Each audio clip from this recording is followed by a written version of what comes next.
We must continue to help the Ukrainians resist until they can negotiate a solid peace with Russia for themselves and for all of us. This is why the path to peace cannot be through the abandonment of Ukraine. Quite the contrary. Peace cannot be concluded at any price and under the Russian diktat. Peace cannot be the capitulation of Ukraine. It cannot be its collapse. Nor can it result in a ceasefire, which would be too fragile.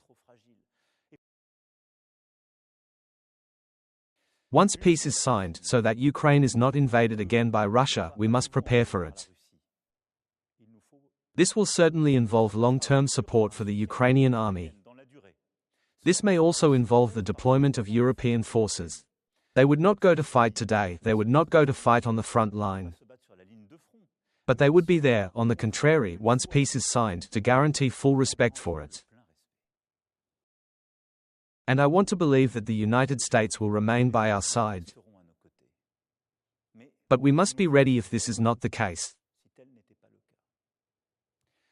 Whether peace in Ukraine is achieved quickly or not, European states must, in view of the Russian threat I have just described, be able to better defend themselves and deter any further aggression.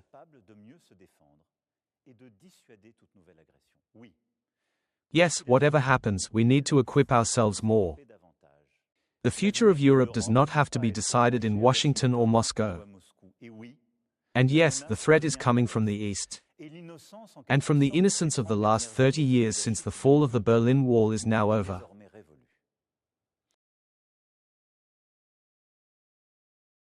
Who can believe, in this context, that today's Russia will stop at Ukraine?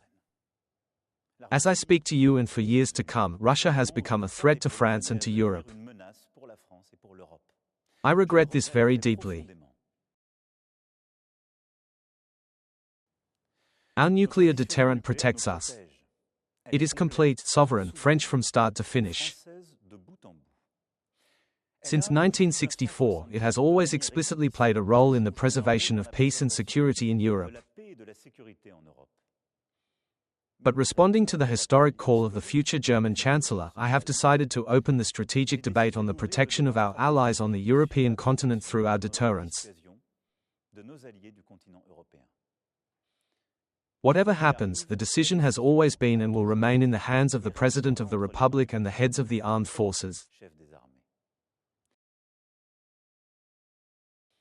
This decision, which is incomprehensible to both the American economy and ours, will have consequences for some of our sectors.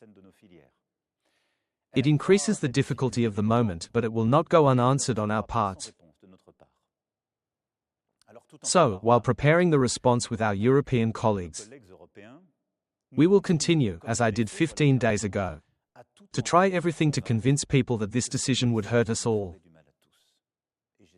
And I hope, yes, to convince and dissuade the President of the United States of America.